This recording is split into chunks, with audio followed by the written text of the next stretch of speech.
The private jet gleamed like a silver blade under the morning sun, a symbol of wealth and untouchable arrogance. Guests in designer suits and diamond-studded gowns boarded one by one, laughing, sipping champagne before the plane even left the runway. At the center of it all stood Victor Callahan, the billionaire playboy whose arrogance was as famous as his fortune. "Ladies and gentlemen," Victor boomed, his voice dripping with mockery, "today, you'll see something unforgettable. A game, a test, a challenge that will prove once again why the Callahans are untouchable." The crowd chuckled politely, unsure of what he meant. Then his eyes landed on her. At the very back of the boarding line stood a woman in a faded uniform, carrying a tray of glasses. Her name was Amora. She wasn't a guest, she was the cleaner, hired through an agency, invisible to the wealthy crowd. But Victor saw her, and in her silence, he found his entertainment. "You there?" he called sharply. "Yes, you with the rag and bucket. What's your name?" Amora froze, clutching the tray tighter. "Amora, sir." "Amora," Victor repeated, his smile widening into something cruel. "Tell me, have you ever flown a jet before?" Laughter rippled through the guests. Amora shook her head. "No, sir. I'm just here to clean." "Perfect," Victor cut her off. He turned to his fiancée, Cassandra, a woman of icy beauty wrapped in diamonds. "How about a little wager? If Amora here can fly this jet, I'll marry her instead of you." The crowd gasped. Cassandra's eyes blazed with fury. "Victor, don't be ridiculous." But he raised a hand, savoring the chaos. "Relax, darling. She won't even touch the controls. This is just a joke." He leaned toward Amora, his voice dripping venom. "Unless you're too afraid, cleaner girl?" The guests laughed louder, some pulling out phones to record. Amora's face flushed, but instead of shrinking, her gaze hardened. She didn't look away. And in that moment, the air shifted. Because what Victor didn't know, what no one knew, was that Amora had lived a life that no billionaire could imagine. She had secrets written in scars, knowledge carried in silence. And this joke would set something unstoppable in motion. "Fine," Amora said softly, her voice steady. "If you want me to fly, I'll fly." The laughter died instantly. Even Victor blinked, momentarily thrown. Then he clapped his hands. "Excellent. Ladies and gentlemen, our entertainment just got better." They boarded, the engines roaring to life, while the world inside the jet turned into a theater of arrogance. Champagne flowed, music played, and in the cockpit sat Amora, placed there as a joke, with Victor standing behind her like a director of a cruel play. "Go on then," he smirked. "Fly us to Paris. Or are you going to cry first?" Amora touched the controls lightly, her fingers brushing switches, as though she recognized them. Cassandra scoffed. "This is pathetic. She doesn't even know what she's doing." But Amora's eyes, sharp, calculating, betrayed no fear. Because she did know. As the guests laughed, Amora whispered something no one expected. "Victor, do you even know what's about to happen if you keep mocking people you don't understand?" Victor frowned. "What are you talking about?" She looked out the cockpit window at the horizon. "You're about to find out." The plane jerked slightly, turbulence rattling glasses and silencing the crowd. For the first time that morning, unease replaced laughter. Victor's smirk faltered. What did you just do?" Amora turned her head slowly, her expression unreadable. "I didn't do anything. Yet." The guests murmured nervously. Cassandra clutched Victor's arm. "Victor, make her stop this." But deep down, Victor realized something terrifying. This woman wasn't bluffing. She wasn't scared. She was in control of something he couldn't see. And before anyone could demand answers, Amora's words cut through the silence like thunder. "You mocked me in front of everyone. You thought I was nothing. But this flight isn't going to end the way you think it will. By the time we land, you'll be begging me for the truth." Gasps filled the jet. The engines roared louder, and the champagne glasses rattled harder. Guests who had laughed minutes ago now stared at Amora with wide, fearful eyes. Victor forced a laugh, but his voice cracked. "This is just turbulence. Don't let her scare you." But even he didn't believe his own words. Because for the first time in his gilded life, Victor Callahan wasn't laughing. And Amora wasn't cleaning. She was about to rewrite the flight, the wager, and every arrogant word he had spoken. The jet sliced through the sky, carrying not just passengers, but secrets that could rip apart Victor's empire. And Amora held the key. But what no one expected was that the real turbulence hadn't even begun. It was waiting, just beyond the clouds. And when it hit, every soul on that jet would realize the truth. The cleaner wasn't who they thought she was. She never had been. And by the time they discovered who Amora truly was, it would already be too late to turn back. The crowd leaned forward in silence, every eye on her hands, every breath tied to her next move. Then Amara smiled. Just a faint, chilling smile. And she whispered, "Let's begin." The plane jolts violently. Warning alarms blare in the cockpit. Amara's hands tighten on the controls while the passengers scream. But instead of panic, her face glows with deadly calm, as if she's been here before. If you think this flight is already out of control, wait until you see what Amara does next. Her secret is about to shatter Victor's arrogance forever. Don't miss what comes next. Hit subscribe right now, and tell me in the comments, would you trust her to fly this jet? The plane lurched harder this time, tossing champagne across the cabin as passengers grabbed the leather seats in panic. Screams echoed, and Victor's smug grin was gone. His knuckles turned white as he clung to the polished table bolted to the floor. "Amara," he shouted above the alarms. "What the hell are you doing? You'll kill us all." But Amara's eyes never wavered. She leaned into the controls, flipping switches with precision that made no sense for someone who supposedly had never stepped foot in a cockpit before. "Sit down," she said coldly. "If you want to live, do exactly what I say." The room erupted. Cassandra clutched her diamond necklace, her voice shrill. "Victor, stop her. She's insane. She's the cleaner, for God's sake." But a strange silence followed her words, because the passengers had seen something that silenced their disbelief. The way Amara's hands moved across the controls with practiced speed, as if muscle memory was guiding her. And when she muttered to herself, her words weren't random. They were the calm, clipped commands of a trained pilot. Throttle, adjust. Flaps, stabilize. Horizon, steady. The alarms quieted slightly, and the jet leveled for just a moment. Gasps of relief filled the cabin. Victor's face twisted in confusion. You're not just a cleaner, are you?" Amara didn't answer. She stared at the sky ahead, where a wall of storm clouds churned like black oceans. Victor stepped closer, his voice trembling between rage and fear. "Who are you?" This time, she looked at him, and the fire in her eyes made his blood run cold. "You don't get to know that yet," she said softly. "First, you're going to learn what it feels like to have no control." The jet jolted again as it entered the storm. Lightning flashed outside, illuminating Cassandra's terrified face. The passengers clutched their designer suits and diamond purses, their wealth meaningless against the fury of the skies.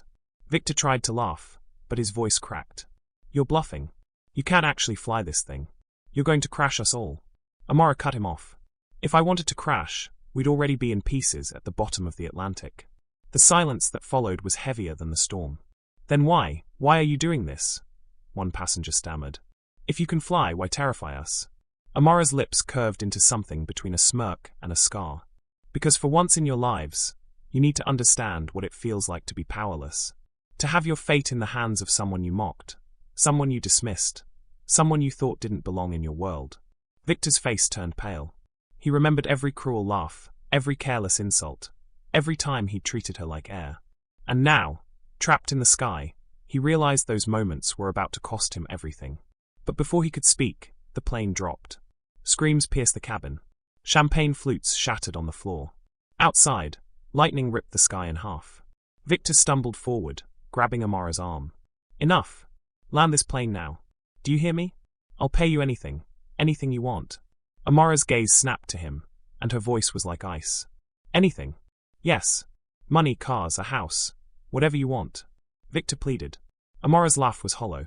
"Do you think money can fix what you destroyed? Do you think diamonds erase humiliation? You really don't get it." Cassandra shrieked. "Then what do you want from us?" Amara's expression darkened, and her voice dropped to a whisper that sliced through the chaos.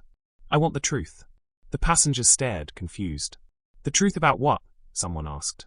But Amara didn't answer. Instead, she pulled something from her pocket, a folded photograph, worn at the edges. She held it up just long enough for Victor to see before tucking it back away. His face drained of color. Where did you get that?" he demanded, his voice shaking. Amara turned back to the controls. "I told you, this isn't about flying. This is about what you've been running from." The storm roared louder, buffeting the plane like a toy. Every passenger clung to their seat, torn between terror of the skies and the chilling mystery unraveling before them. Victor staggered back, his mind racing. That photo, how could she have it? No one knew about that night. No one could know. Unless, "Who are you really?" he whispered, his voice barely audible. But Amara said nothing. She tightened her grip on the controls, her eyes locked on the storm. For the next minutes, the jet battled the fury of the skies. Passengers prayed, cried, begged. And through it all, Amara flew with calm precision, guiding them through turbulence that should have torn the plane apart. But just when relief began to flicker, she pulled a move no one expected. She shut off the autopilot. The cockpit alarm screamed. The plane tilted violently, throwing Victor against the wall. "Have you lost your mind?" he roared. Amara's face was lit by another flash of lightning. "This is where your arrogance ends, Victor. You mocked me in front of the world. You called me nothing. Now the world is going to see who you really are." Victor's chest heaved, panic clawing at his throat. "What are you talking about?" Amara leaned closer, her voice low but deadly. "By the time this plane lands, every person on board will know the truth about you. The truth you buried years ago." Gasps filled the cabin. Cassandra shook her head violently. No, this isn't happening. She's bluffing. She's insane." But Victor knew she wasn't bluffing. He saw it in her eyes. And he realized, with a terror deeper than the storm, that Amara knew his darkest secret. A secret that could destroy him. Lightning split the sky again, illuminating Victor's pale face. And Amara whispered one final sentence that froze every soul on board. "Your time is up, Victor. The storm isn't the only thing you should be afraid of." The jet plunged into darkness, the cabin lights flickering out. Screams echoed in total blackness. The storm roared around them, a beast ready to devour. And in that suffocating dark, Victor finally understood. He wasn't in control anymore. Amara was. And she wasn't finished. The plane is swallowed by the storm, alarms blaring, passengers screaming. In the dark, Amara reveals she knows a secret Victor thought was buried forever. But what secret? And how does she know? If you think you've uncovered Amara's secret, you're wrong. She hasn't even started. The storm outside is nothing compared to the storm she's about to unleash inside this jet. Don't miss next. Hit that subscribe button now. Drop a comment with your theory about Victor's hidden past. And share this if you think arrogance always gets punished. The cabin was in total blackout, save for the violent flashes of lightning tearing through the storm. Each pulse of light revealed wide, terrified eyes, mouths open in screams that were swallowed by the roar of turbulence.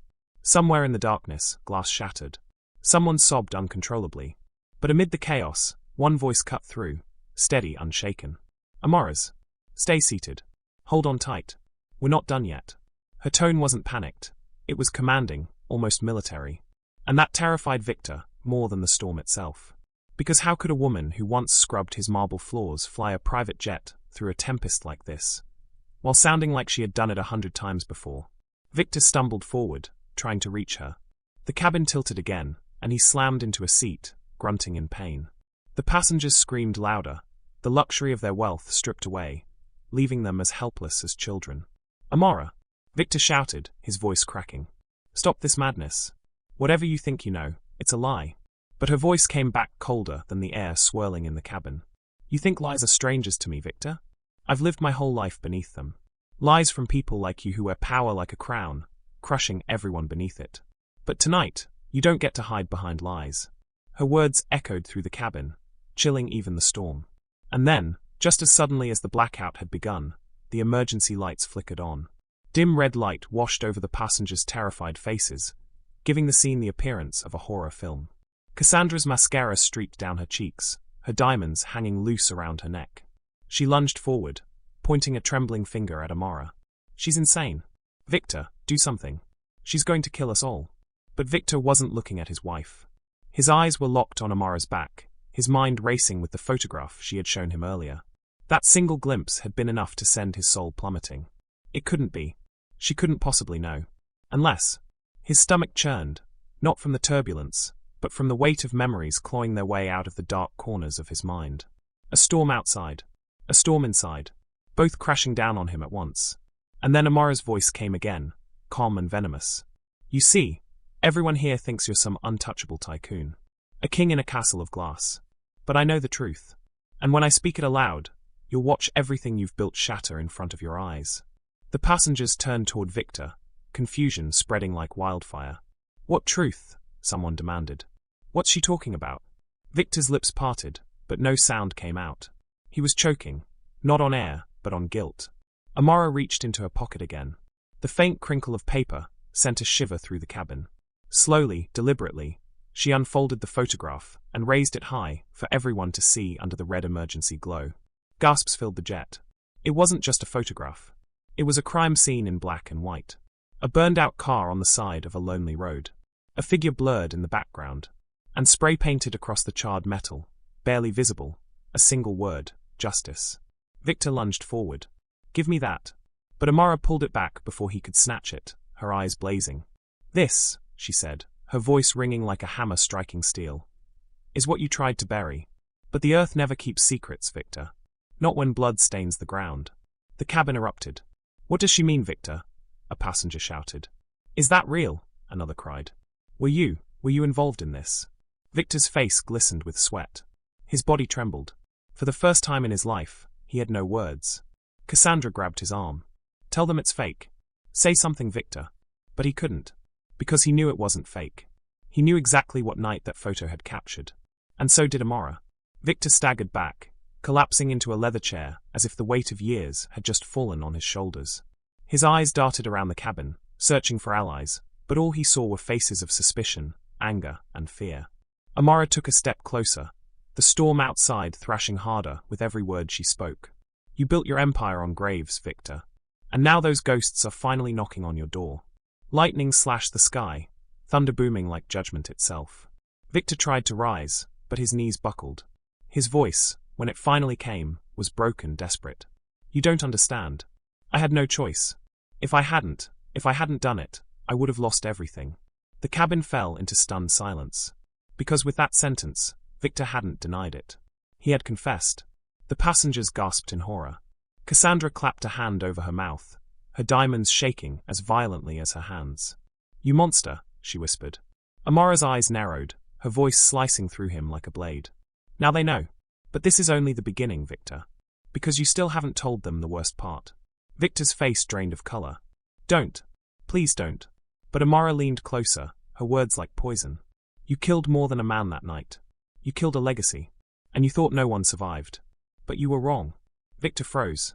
His breath hitched. His eyes widened as the realization crashed into him. "You," he whispered, his voice cracking. "It was you." Amara's gaze didn't waver. She didn't have to confirm it. The fire in her eyes said everything. The passengers gasped again, the tension suffocating, the storm outside hammering like a drum of war. Victor stumbled back, horror etched across his face. You're his daughter." And with that revelation, the cabin exploded into chaos. Gasps, shouts, screams. The storm battering the jet harder than ever. The truth was out. Amara wasn't just a cleaner. She wasn't just a woman who happened to know how to fly. She was the living, breathing proof of Victor's darkest crime. The one secret he thought would never return. And now she was holding his life, literally, in her hands, as the jet tore through the storm.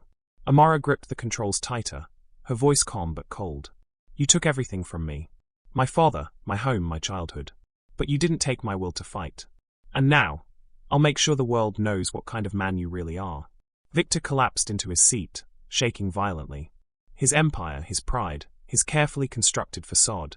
It was all unraveling at 30,000 feet. And the passengers? They weren't just witnesses.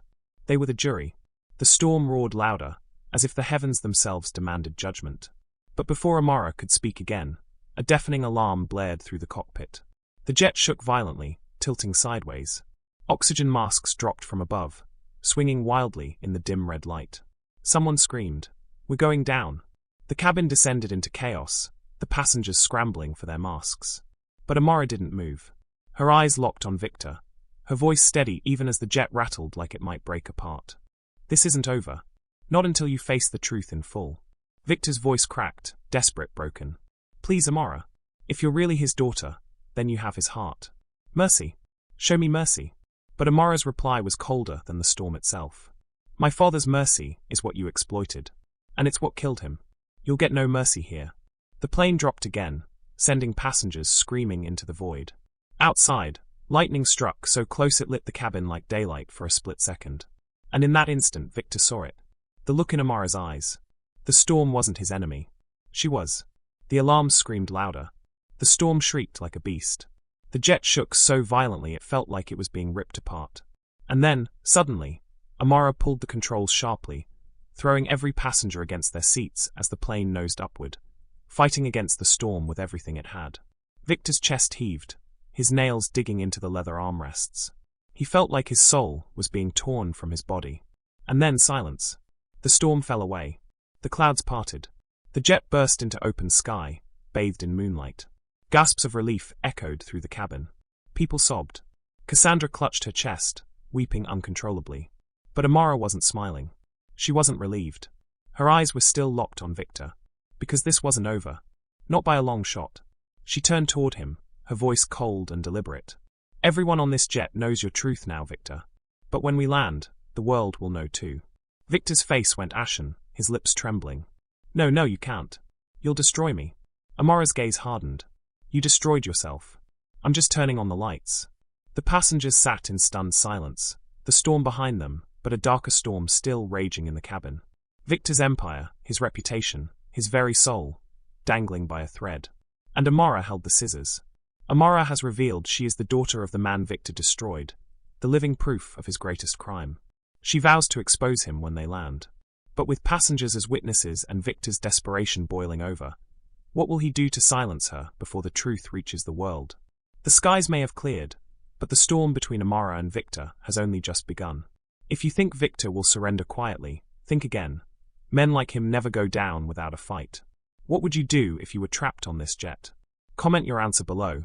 Smash that like button if you think justice is finally catching up, and subscribe now, because next we'll reveal the explosive final twist that no one sees coming. The courtroom was suffocatingly silent, the kind of silence that wasn't born from peace but from shock. Every eye was locked on the millionaire, his smug face drained of its usual arrogance, his hand trembling as though the gavel itself weighed down on his conscience. His wife sat stiff beside him, a mask of fury and disbelief frozen across her painted lips. They had mocked the cleaner's son, laughed at his poverty, humiliated his mother as though she were nothing more than dirt beneath their shoes. But now, every sneer they had once thrown came crashing back like shards of glass, and no amount of wealth could shield them from the truth. The young black boy, small in stature but towering in courage, stood before the judge, clutching the worn brief his mother had saved for years. He looked nothing like a child who had once been ignored in the schoolyard, or laughed at in the mansion's hallway. He stood like a lawyer, a warrior, a symbol of resilience, his voice cutting through the air like thunder. Your Honor, he said, steady, clear, impossible to dismiss. My mother was humiliated, degraded, treated as though she was invisible. But she wasn't invisible to me. And today, the world will see her too. Gasps shivered through the gallery. The judge leaned forward, curiosity sharpening like a blade. But the boy didn't falter. He laid down a stack of documents, one after another, like cards in a game that had already been won. Each one was a record, a receipt, a confession of corruption that tied the millionaire's empire to exploitation, tax fraud, and abuse. For years, he had built wealth not with honor, but with cruelty, hiding it behind charity galas and glossy magazine covers. And the boy, this child he had mocked, was now dismantling it brick by brick. The millionaire's lips twitched, searching for words, but nothing came. His wife hissed, "Say something. You're letting a boy destroy everything." But there was nothing to say. The judge slammed the documents onto the desk, eyes widening. "Is this true?" he asked. His voice was calm, but the undercurrent was fire. The millionaire stuttered, sweat beading across his forehead. "These are fabrications. Lies. How could a child possibly?"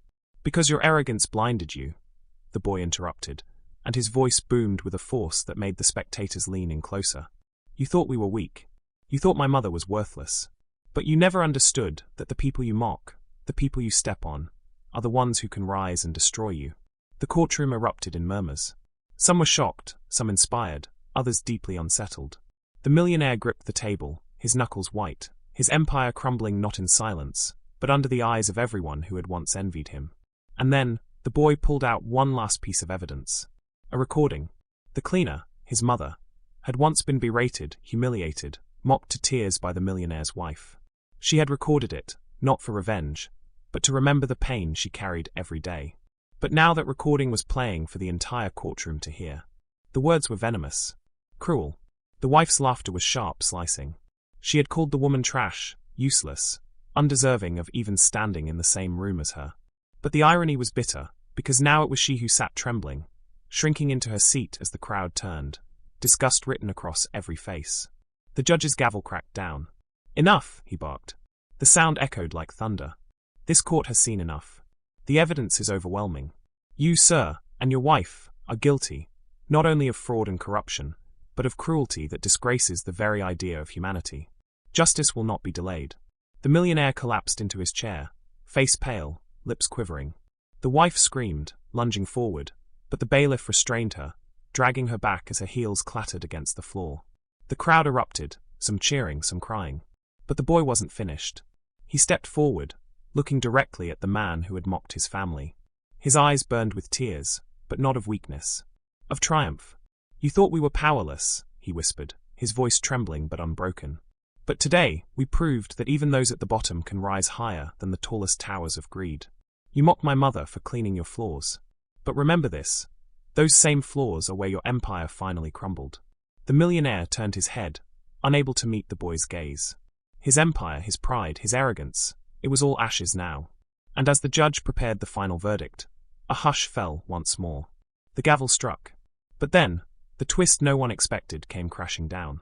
The boy revealed one last truth. "Your Honor, I'm not just here to take back my mother's dignity. I'm here to expose what this man has done to dozens of other families. This is not just my fight. This is theirs too." The doors of the courtroom burst open, and dozens of families streamed inside. Families who had been silenced, robbed, broken by the millionaire's cruelty. Each one carried their own proof, their own pain. And together, they filled the courtroom with undeniable truth. The millionaire's face drained of all color. He wasn't facing one child anymore. He was facing an army. Would the millionaire survive this storm? Could his money buy silence anymore? Or was this the end of his empire for good? The viewers could feel the weight of the answer pressing in the air. And that's where the story held them, balanced on the knife's edge. Because the final blow, the punishment that would either crush him forever or spark chaos beyond imagination, was coming next. And when it fell, it would shake not only the courtroom, but the very idea of power itself. If you thought this was the end, you're wrong. The next chapter will reveal the punishment so shocking, it left even the judge speechless. And trust me, you don't want to miss the moment the mighty finally fall. So subscribe right now, hit that bell, and tell me in the comments, do you believe the powerful ever truly pay for their crimes? I want to hear your thoughts before we reveal the truth.